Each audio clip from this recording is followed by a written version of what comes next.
Well, welcome everyone as we enter the Great North Woods, and we got moose. And this is going to be about the moose. And this is Sakara. And of course, look, maybe we'll just pick the camera up here. See if they want to say hi. Sakara? Yeah. No, Nookie.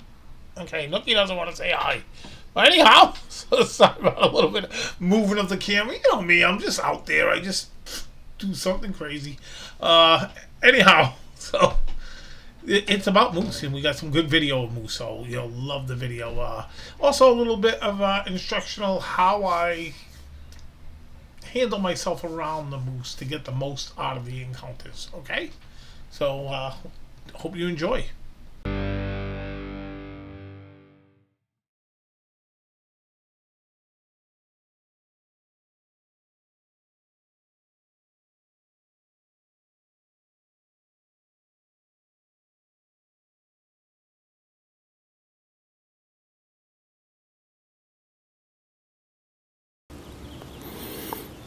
We got a moose over here.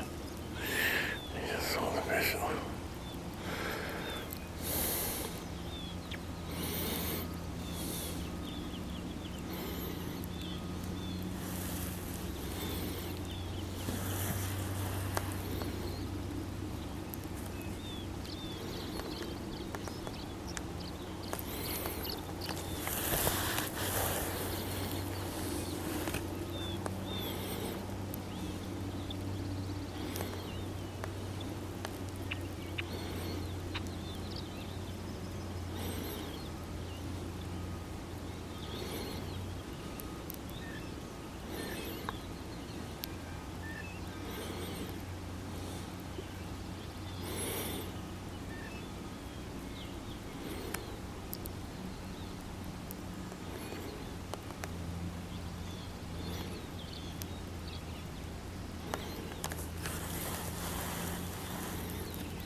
Sorry about the shake. I'm in a canoe, so I'm going to try to keep it real still. But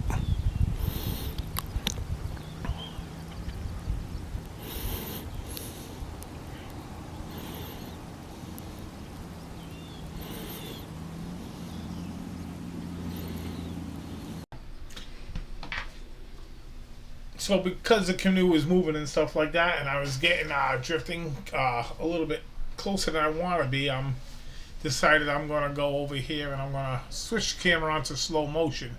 Now, with slow motion, I do not record any audio in slow motion, and but it just gives you that ability to switch the camera on, put it into slow motion, and you get a different aspect of this. And I actually had some decent stills in the beginning of this moose right around here. I showed the environment a little bit more with my photo. Then, I did have my 300 millimeter with a teleconverter on it, so I did not have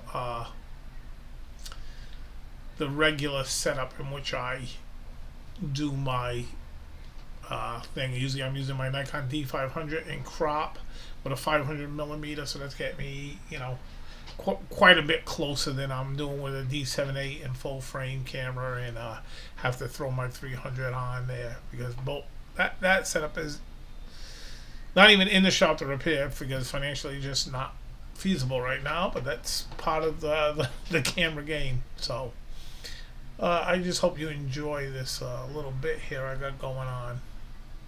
I really enjoy being with Moose, and we're gonna go to explaining into a little bit of live mode,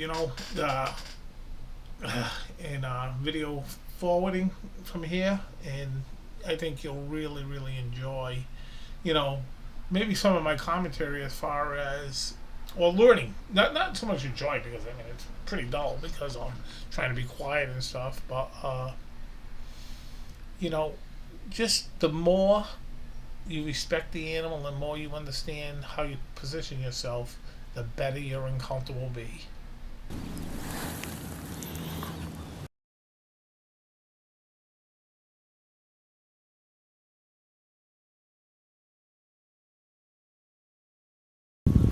Well, I just want to show you how I got the footage of this moose that's in front of me. I was coming down here.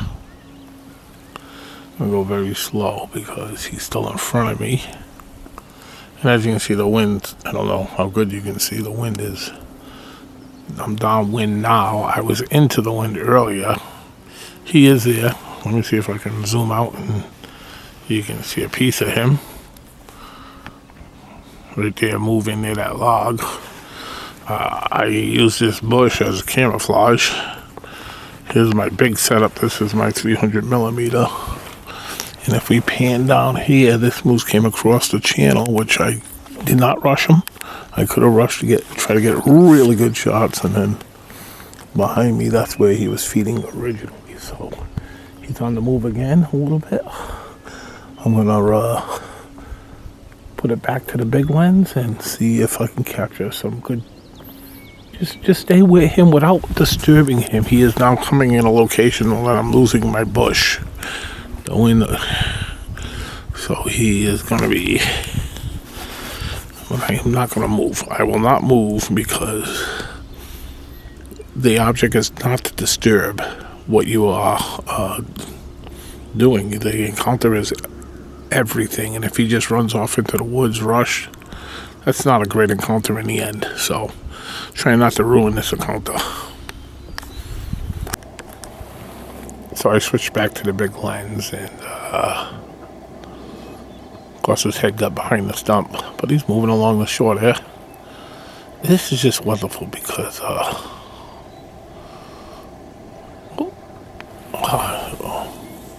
you just am blessed to see what nature, gives you.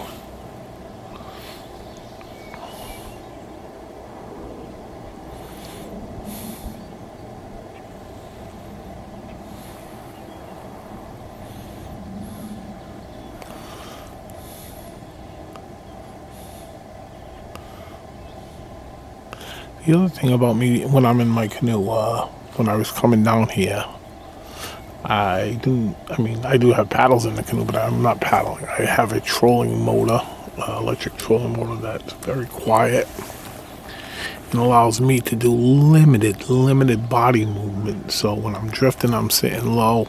There's no splashing going on. There's nothing. The motor's on really low. Took a long time to get into this spot to not rush to get to this animal. I could have missed everything and not have anything to show if he would have disappeared right away, if he would have caught sight of me. The wind now has started to flatten down. That's not a bad thing for me in the canoe because sometimes I gotta switch to slow motion just to get the shake out and the bouncing around. Because I'm just sitting with this with a tripod, of course, on the floor around bottom canoe, which is not the most stable platform. I did try to erect a new type of platform, but that didn't pan out for me today. So thank you guys for coming along. Hopefully, if you come up here to the Great North Woods, you will take your time to have a great encounter like this to start the day off. I mean, this is just a great encounter. He's looking that way. I heard he's not too much concerned. Yeah, I just say that because that way earlier this morning there was a lot of blue jays doing their warning call on a red squirrel, and I wonder if there was a bear. It could be a bobcat. I've had bobcats here. Single bobcat. So, sorry about the camera being moved there, but this, it's just a little wind rocks the canoe up and down, and it's such a difficult thing to do.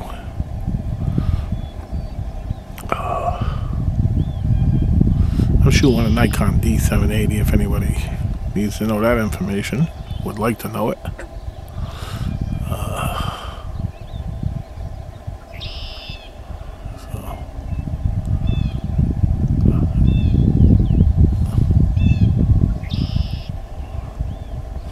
hoping it's picking up some of the sounds. It's very quiet. Of course, there are some logging trucks and some demolition going on somewheres. There's some big echoing booms earlier. Oh, what a beautiful animal, huh? What a beautiful animal.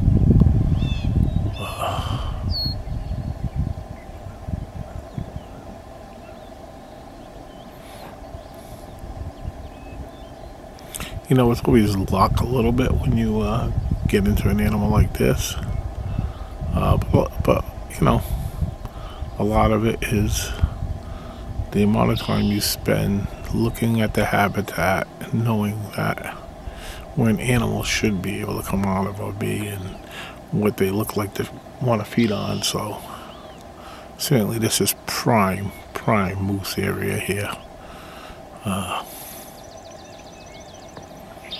But in all the years I've come up here, which is over 20 some years, this is the first time I actually got one in this location. So I guess I don't know how prime it is. So maybe I'm wrong in that. But, you know, I spend minimum, usually my trips are 3-4 days max.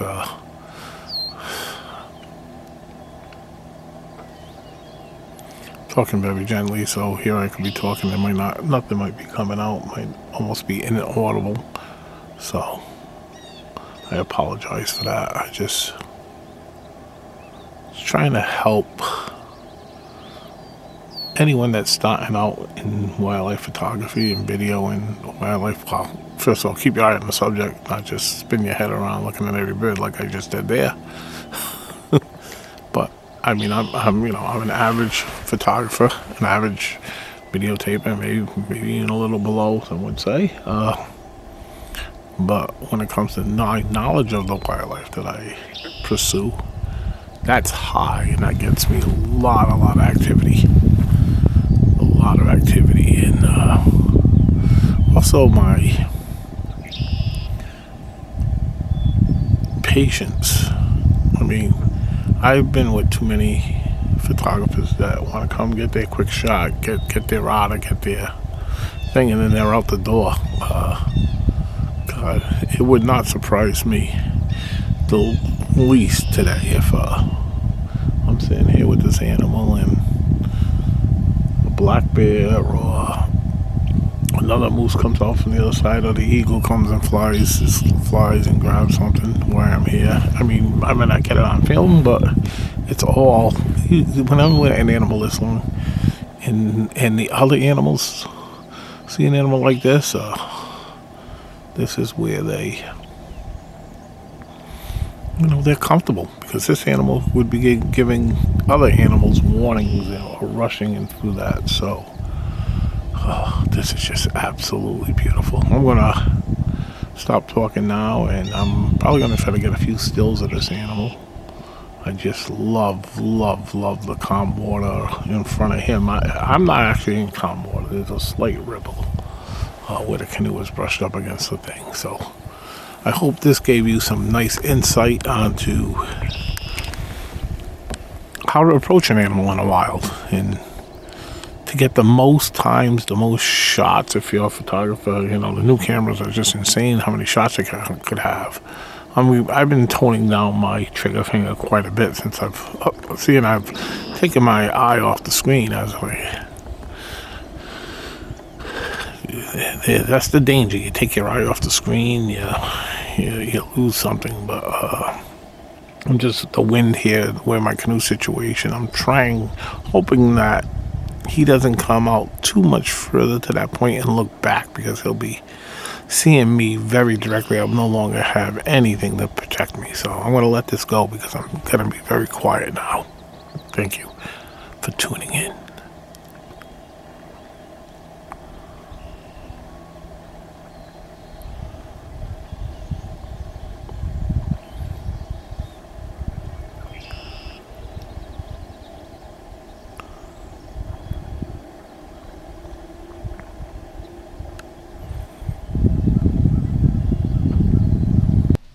Well, I just hope you could hear me explain what's going on over there, how I've been able over the years to get some really nice encounters with moose, which last 30, 40, 50 minutes.